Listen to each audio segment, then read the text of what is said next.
Tuhan, bernyanyi puji namanya dengan sukacita, berjabat tangan semua, saling mengasihi.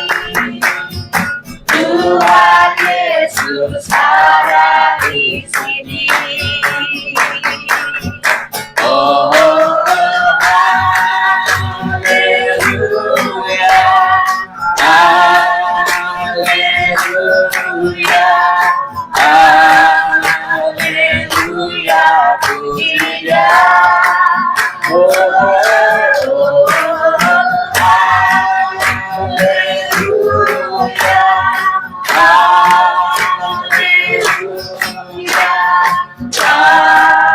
haleluya, puji Dia. Ku ada sebab anugerah-Mu, ku ada karena kasih-Mu, Tuhan Yesus. Ku berterima kasih buat kasih rahmat-Mu. Terima kasih Yesus, Yesus. Terima kasih. Bapa di dalam sorga, terima kasih kembali kami menaikkan syukur kami kepada Tuhan atas seluruh berkat pemeliharaan Tuhan bagi kami sekalian di sepanjang hampir satu hari ini. Dan kami juga bersyukur Tuhan boleh memanggil setiap kami untuk datang bersama-sama beribadah dalam kebaktian rumah tangga di tengah-tengah keluarga Bapak Ruben Pasimin di tempat ini. Berkatilah seluruh rangkaian ibadah kami ini Tuhan, mulai dari awal, pertengahan, sampai kepada akhirnya. Kiranya hanya boleh jadi di dalam nama Bapa, Anak, dan Roh Kudus. Haleluya. Amin. Karena berkesudahan, kasih setia-Mu Tuhan, selalu baru amanmu bagiku.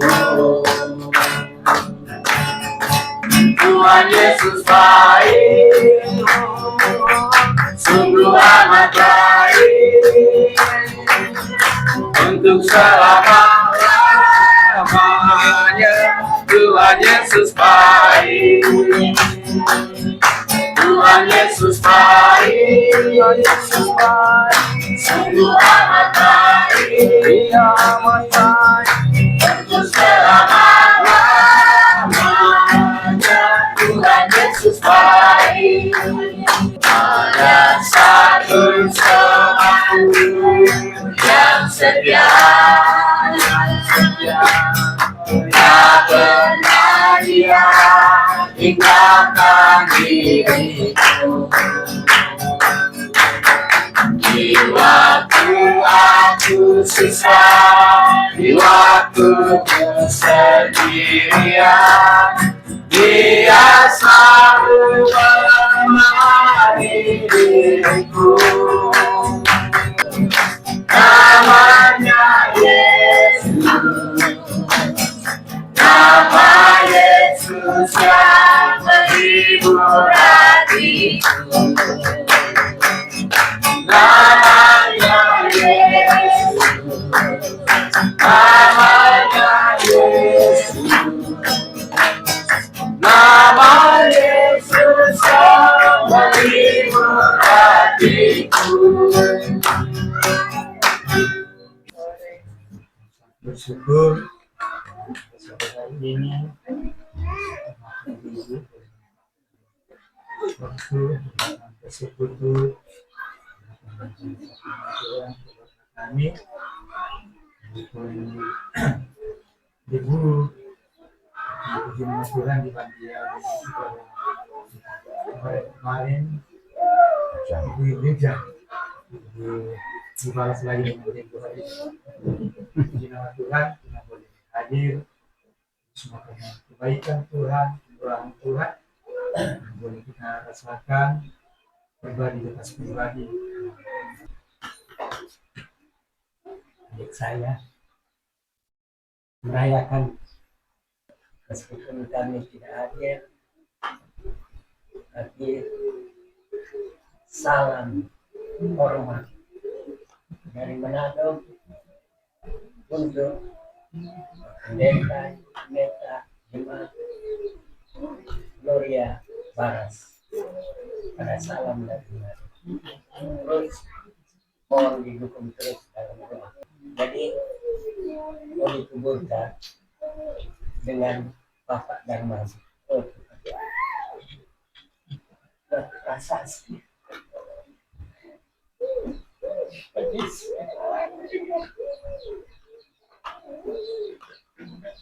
Nyatanya setelah saya berbicara dengan istri Pak Pendeta, layaklah segala bangsa sujud kepadamu,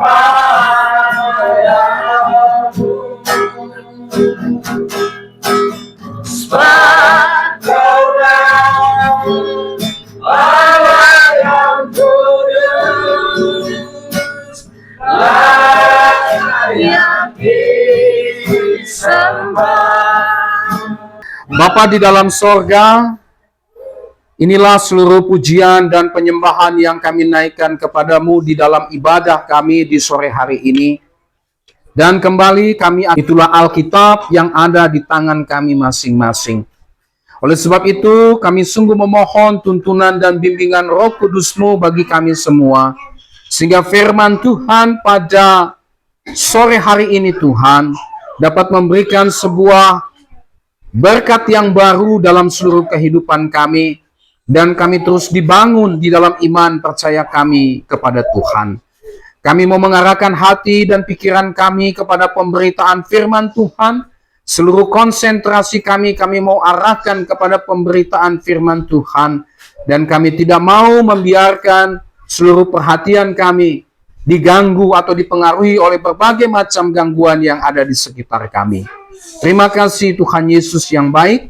Di dalam nama Tuhan Yesus kami berdoa dan siap untuk mendengarkan firman Tuhan. Dalam nama Yesus kami berdoa. Haleluya. Amin.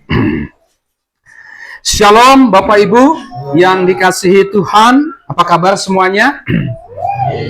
Baik-baik ya. Meskipun tadi kita mendengarkan kesaksian, ada duka cita, ada pergumulan.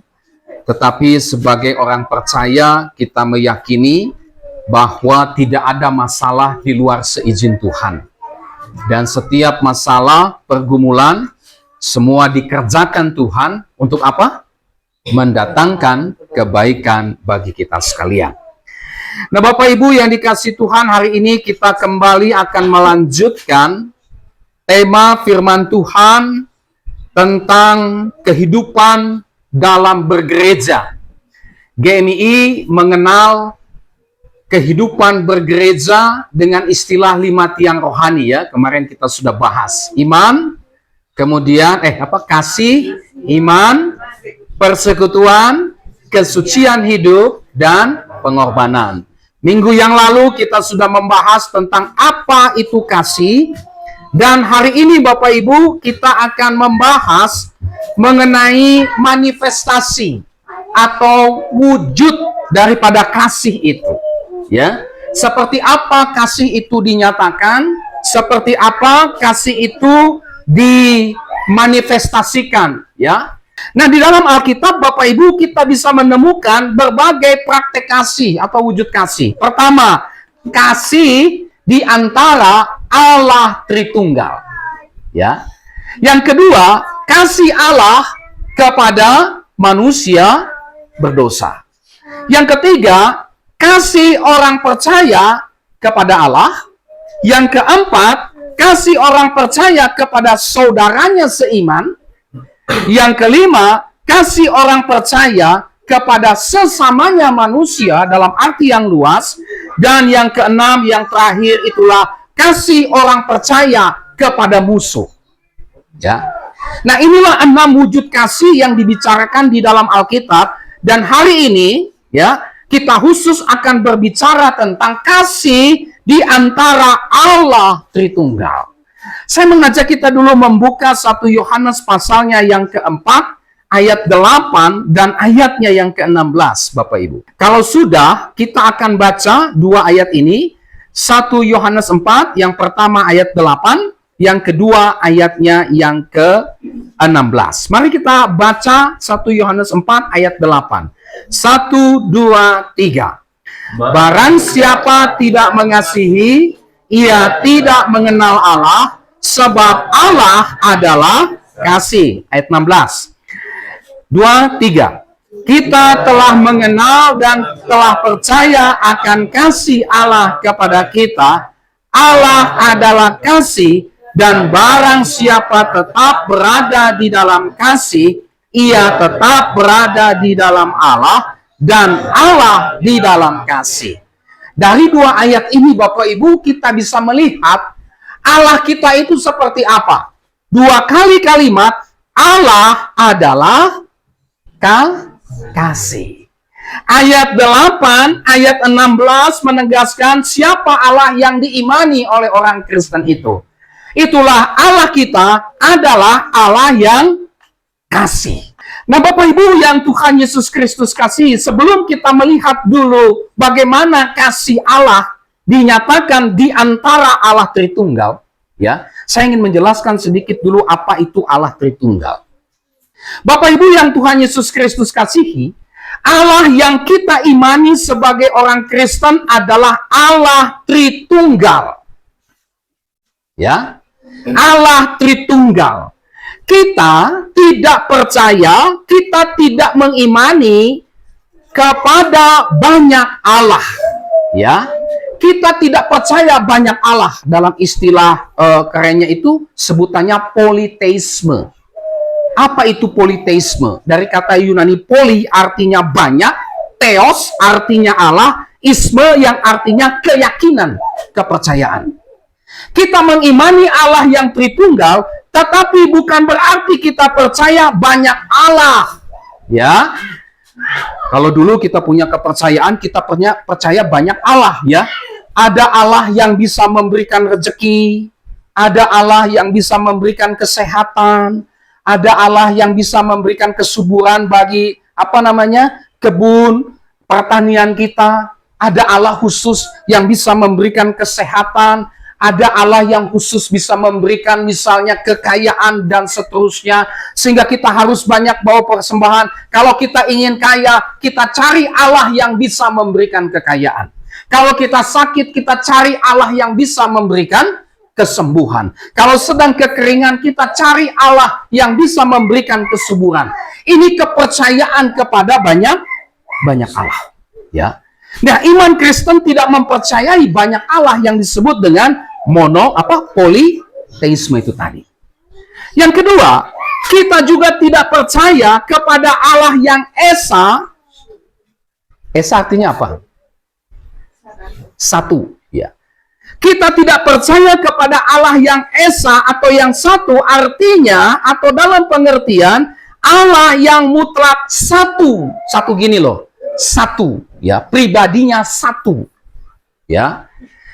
Kita memang mengimani Allah yang Esa, tapi bukan berarti kita percaya kepada Allah yang satu pribadi begini. Satu dalam arti mutlak, tunggal, satu-satunya. Ya. Nah, kepercayaan kepada Allah yang monoteisme, mono itu satu ya. Kepada Allah yang satu-satunya itulah dianut oleh saudara kita yang Muslim. Ya, mereka mengenal istilah tauhid. Allah yang Esa, satu-satunya dalam arti mutlak, satu. Itu juga yang diyakini oleh agama Yahudi Rabbinik, ya. Orang Yahudi, mati lampu. Apa-apa ya, lanjut ya. Orang Israel, mereka menyembah juga seperti yang diimani oleh saudara-saudara Muslim. Allah yang satu pribadi, satu-satunya. Kalau kita tidak menyembah atau tidak percaya kepada banyak Allah, politeisme. Dan kita juga tidak menyembah atau percaya kepada Allah monoteisme, satu-satunya yang mutlak. Lalu kita menyembah Allah Tritunggal. Apa yang dimaksud dengan Allah Tritunggal? Allah Tritunggal itu artinya Bapak Ibu adalah satu esensi di dalam tiga pribadi yang berbeda. Ya, Allah Tritunggal adalah satu esensi tiga pribadi yang berbeda. Kita mengimani Allah yang esa, monoteisme. Memang kita mengakui Allah itu satu, tapi Allah yang satu itu, ya, itu terdiri dari tiga pribadi. Itulah siapa? Bapa, Anak, dan Roh Kudus. Bukan berarti kita bukan berarti kita menyembah tiga Allah. Bukan, Allah kita satu. Tapi Allah yang satu itu terdiri dari tiga pribadi. Siapa? Bapa, Anak, dan Roh Kudus. Allah Tritunggal tiga, tapi satu, satu tapi tiga. Memang tidak bisa kita mengerti secara rasio kita, Bapak Ibu. Kenapa? Karena itu melampaui rasio kita.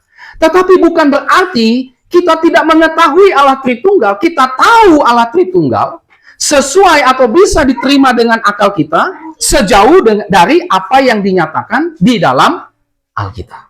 Ya. Jadi Allah kita, orang Kristen menyembah Allah yang esa. Betul. Tapi bukan esa seperti yang Islam yakini. Esa bukan seperti yang agama Yahudi yakini. Esa dalam arti Allah Tritunggal. Esensinya satu Allah, tapi tiga pribadi. Bapa, Anak, dan Roh Kudus. Ya. Jadi Tritunggal itu adalah istilah untuk menyebutkan bahwa Allah itu esa. Jadi kalau ada orang yang tuduh orang Kristen, orang Kristen menyembah tiga Allah. Tidak. Orang Kristen menyembah Allah yang satu, yang esa. Tapi dalam keesaan Allah ada tiga pribadi. Siapa itu? Bapa, Anak, dan Roh Kudus. Ya. Nah, saya ingin tunjukkan sedikit contoh gambarnya seperti ini, Bapak Ibu ya. Ya. Saya kasih contoh gambarnya. Saya sedikit jelaskan. Inilah Allah yang kita imani. Allah Tritunggal. Ya. Hakikatnya satu, Allah, tetapi tiga pribadi. Ya, saya jelaskan. Tritunggal, Bapa, Anak, Roh Kudus. Bapa, Anak, Roh Kudus itulah tiga pribadi. Tetapi satu hakikatnya adalah Allah. Ketiga pribadi ini tidak sama. Bapa berbeda dengan Anak. Anak beda dengan Roh Kudus. Roh Kudus berbeda dengan Bapa. Ya, makanya Bapa bukan Anak, Anak bukan Roh Kudus bukan Bapa, Bapa juga bukan Roh Kudus. Saya kasih ilustrasinya, meskipun mungkin ini tidak sempurna. Saya bukan Pak Waldi. Pak Waldi bukan saya. Ya. Jadi tiga pribadi ini berbeda. Bapa bukan Anak, Anak bukan Roh Kudus bukan Bapa. Demikian pula sebaliknya. Tetapi ketiga ini memiliki satu hakikat, adalah Allah. Bapa adalah Allah, Anak adalah Allah, Roh Kudus adalah Allah. Inilah Tritunggal itu. Allah yang kita sembah bukan esa dalam arti satu pribadi. Allah yang kita sembah adalah Allah yang esa, satu hakikat, itulah Allah, tapi tiga pribadi. Siapa? Bapa, Anak, dan Roh Kudus. Ya. Nah, Bapak Ibu yang dikasihi Tuhan, tiga pribadi dalam Allah yang esa itu bisa dibedakan. Tadi saya sudah kasih tahu ya. Bapa beda dengan Anak, Anak beda dengan Roh Kudus. Roh Kudus beda dengan Bapa, Anak beda dengan Bapa, dan seterusnya. Tiga pribadi ini ya berbeda, tidak tercampur, tidak bisa dipisahkan, ya, sama-sama memiliki kuasa, setara dan sama-sama mulia. Maksudnya begini, Bapa tidak lebih tinggi dari Anak, atau Anak lebih tinggi dari Roh Kudus. Tidak. Bapa, Anak, Roh Kudus setara. Ya, setara. Bukan berarti Bapa, karena Bapa lebih tinggi dari Anak. Bapak dengan anak, kan kalau dalam istilah kita, lebih tinggi mana Bapak dengan anak? Bapak kan? Anak ini kecil, ya harusnya bapaknya. Tapi pengertiannya bukan seperti itu. Bapa dengan anak, Yesus Kristus itu, dengan Roh Kudus, sama-sama satu hakikatnya Allah. Tidak lebih tinggi satu dengan yang lain, sederajat. Ya, satu hakikat. Nah, inilah sedikit saya ingin singgung tentang Allah yang kita imani itu. Itulah Allah Tritunggal. Satu hakikat dalam tiga pribadi. Ya, siapa? Bapa, Anak, dan Roh Kudus. Semuanya satu kesatuan. Ya. Nah, kembali kepada topik kita, 1 Yohanes 4 ayat 8 dan 16. Alkitab mencatat bahwa Allah adalah kasih. Ya. Nah, Bapak Ibu yang menarik, Allah yang adalah kasih itu sudah ada sejak dalam kekekalan. Sebelum seluruh ciptaan itu ada. Ya. Kasih Allah itu sudah ada sejak dalam kekekalan, artinya sebelum seluruh ciptaan ada, itulah kasih di antara Allah Tritunggal. Bapa, Anak, dan Roh Kudus. Jadi, sebelum ada ciptaan, baik malaikat yang di sorga maupun langit bumi, alam semesta dan seterusnya, kasih Allah itu sudah ada. Di mana? Itulah di antara Allah Tritunggal. Bapa mengasihi Anak dan Roh Kudus. Ya, demikian pula Anak mengasihi Bapa dan Roh Kudus. Roh Kudus mengasihi Bapa dan Anak. Kasih itu sudah ada. Bayangkan Bapak Ibu, kalau Allah itu dalam arti satu, ya, satu-satunya, sebelum ciptaan ada, bisakah dia disebut Allah itu kasih? Kalau memang Allah itu satu-satunya dalam arti satu pribadi dan tidak ada yang lain, bagaimana kita bisa memahami bahwa Allah itu kasih? Karena sebelum ciptaan ada, bagaimana dia mengekspresikan kasihnya? Dia kan cuma satu, hanya ada subjek. Ada objeknya? Tidak ada. Kalau ternyata tidak ada objeknya sejak kekekalan, sejak seluruh ciptaan belum ada, lalu bagaimana kita bisa meyakini bahwa Allah itu kasih? Oh, Allah itu kasih ketika ciptaan ada, baru Allah yang satu-satunya itu bisa menunjukkan kasihnya. Ini berarti kasih Allah tidak kekal. Kenapa tidak kekal? Dia sempat tidak ada sebelum ciptaan ada. Ya.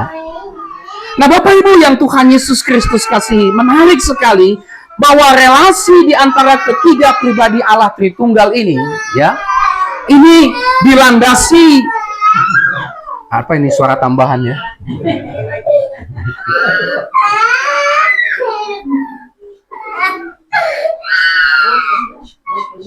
Kenapa? Kan. Ya, kita lanjut ya. Jadi relasi di antara ketiga pribadi Allah Tritunggal itu dilandasi dengan kasih. Ya. Sudah ada kasih. Allah itu kasih. Kapan? Sejak dalam kekekalan. Bagaimana wujudnya sih? Itulah Bapa mengasihi Anak dan Roh Kudus. Anak mengasihi Bapa dan Roh Kudus. Roh Kudus mengasihi Bapa dan Anak. Sudah ada. Makanya layak disebut Allah kita itu adalah yang kasih. Karena kasihnya sudah ada sejak dalam kekekalan. Sebelum ciptaan ada. Kalau gitu, apa buktinya di dalam Alkitab? Mari kita buka Yohanes 14 ayat 31. Tetapi supaya dunia tahu bahwa aku mengasihi Bapa dan bahwa aku melakukan segala sesuatu seperti yang diperintahkan Bapa kepadaku.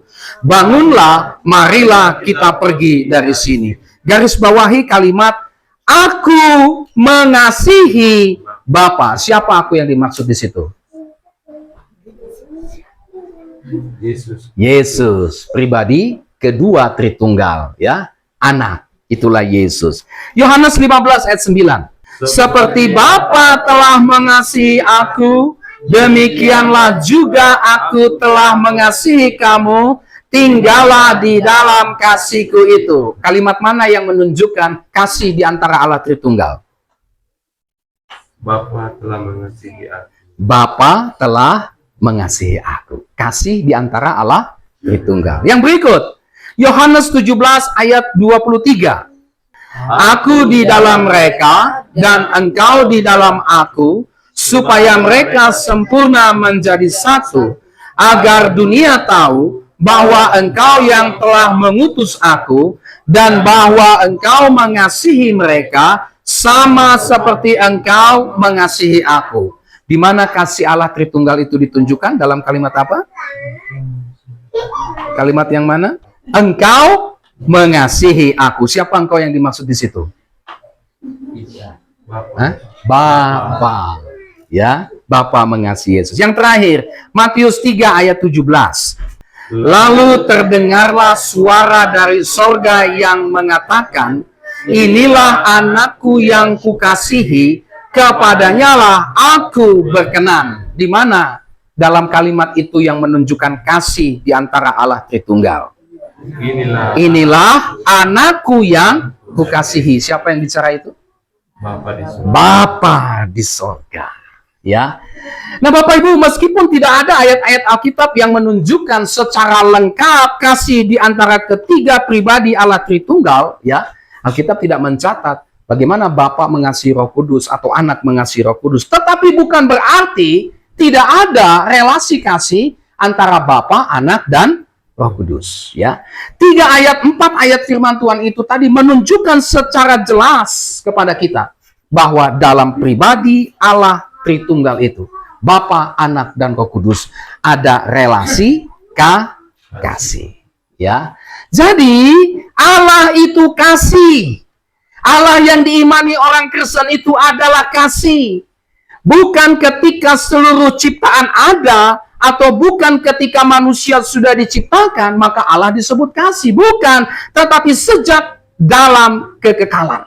Kasih Allah itu sudah ada sejak dalam kekekalan, sebelum manusia ada, sebelum dunia diciptakan. Di mana Bapak Pendeta? Itulah di antara Allah Tritunggal.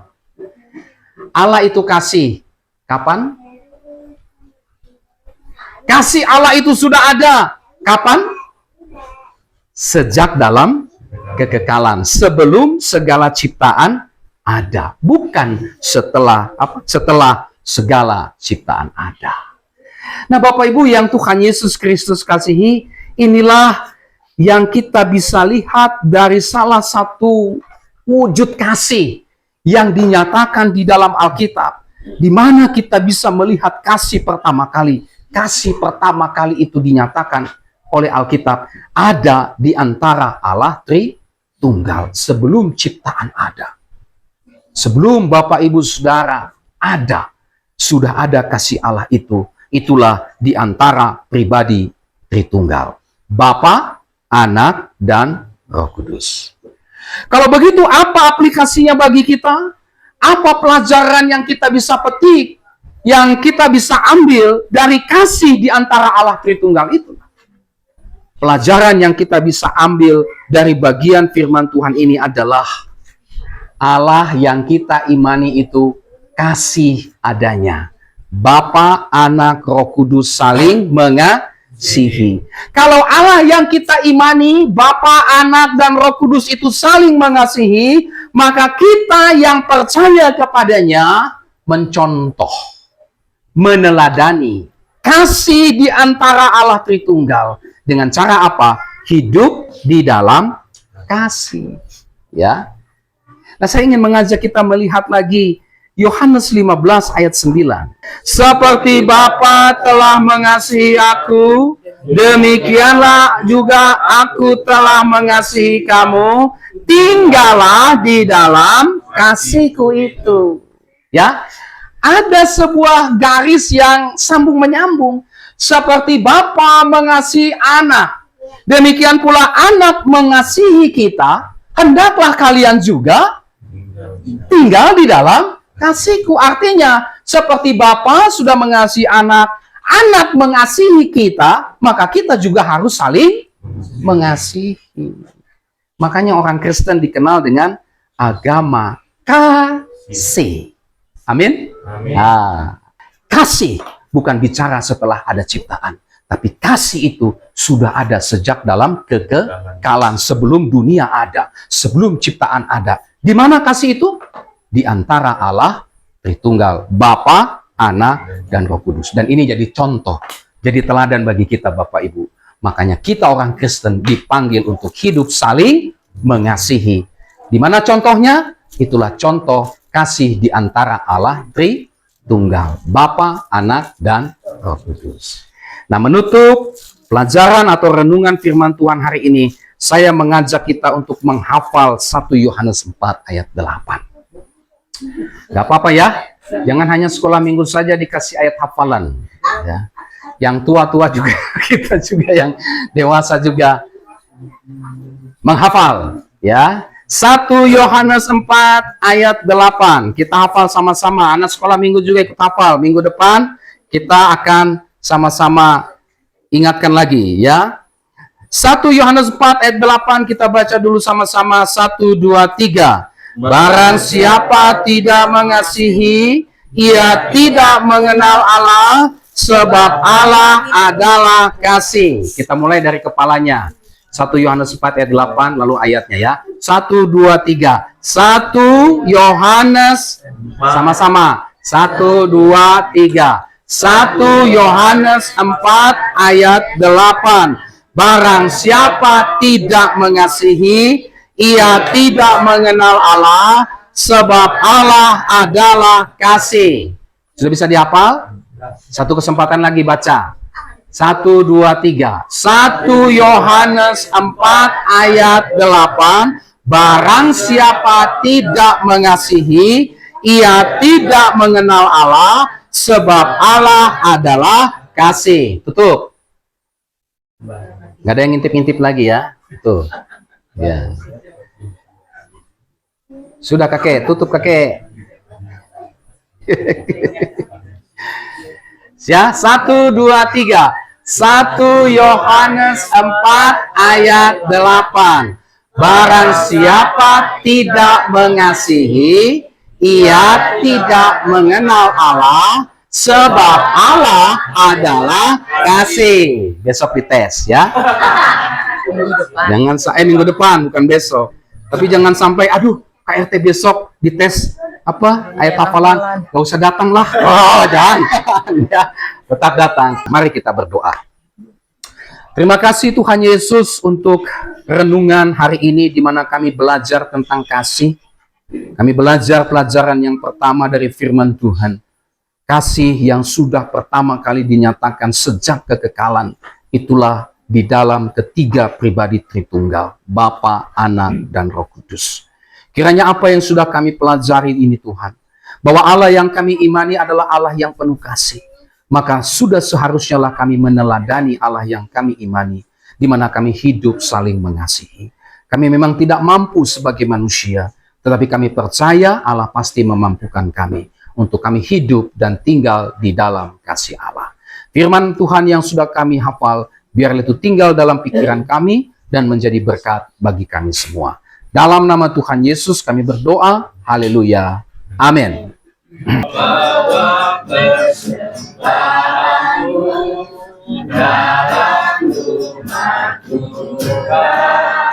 Dengan rela hatimu, janganlah jenuh, bawa persembahanmu, bawa dengan suka, bawa persembahanmu, hanya sukacitamu, bawa persembahanmu, ucaplah syukur.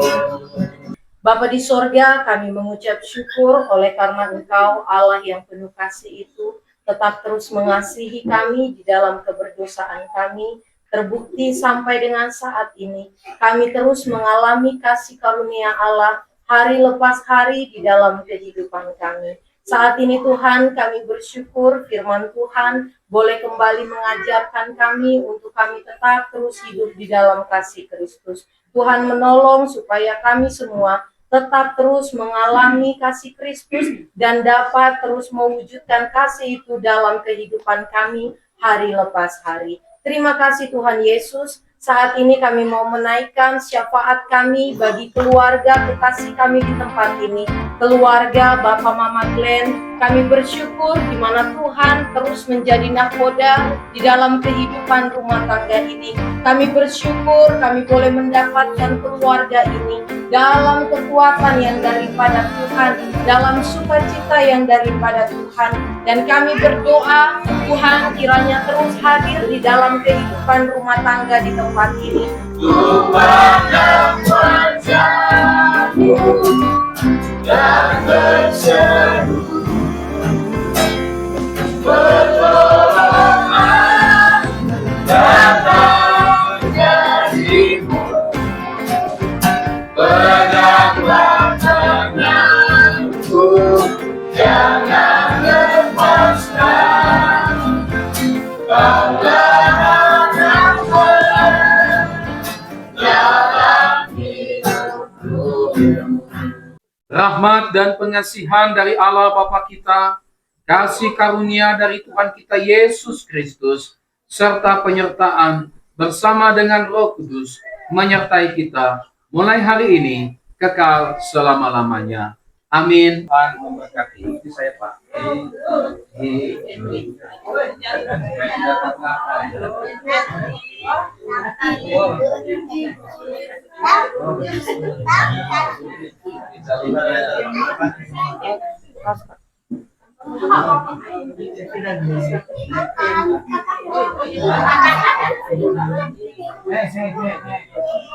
Pak, kami mah di sini terakhir, nggak perlu jalan. Berkati Pak. Berkati Gita.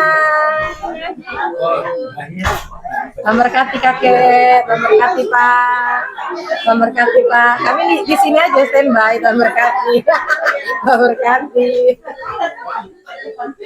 memberkati. Putar, memberkati, memberkati, memberkati nenek, memberkati Bu, memberkati Bu, memberkati Bu. Tuhan berkati Pak, Tuhan berkati Pak, Tuhan berkati di tempat kita.